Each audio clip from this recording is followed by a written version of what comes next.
stain was even darker, and about an inch wider. Stephen frowned at it. He leaned forwards, peering at it closely. The grey, mottled mark emitted a stench like nothing he had ever smelled.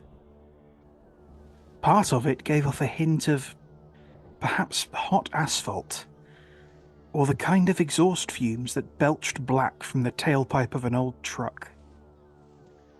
There was a wetness to it too, and that made the inside of his nose feel moist.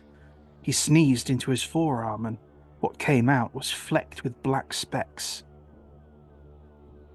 He groaned at the unpleasantness of it and backed away from the stain until his hips slammed against the sink. He recognized nothing else from what he had breathed in. Not even a hint made any kind of link between the scattered ideas in his mind.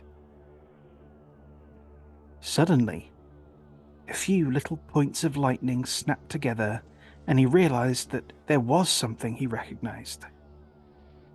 It was as if someone had condensed the entire city into a bottle of horrifying cologne and liberally doused the wall with it.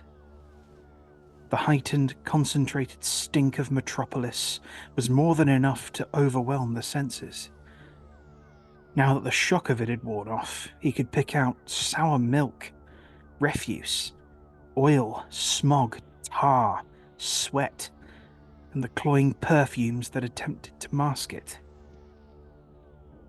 And still, above and beneath all of that, there was something that made his blood run cold, and his stomach bubble and growl. Something that made sweat break out on his forehead and stream down his back. It was like he had been gripped by a fever that had no origin or cause. That primal part of his mind that civilization had hidden away roared back into his being. He felt like prey, under the gaze of something that he knew meant death.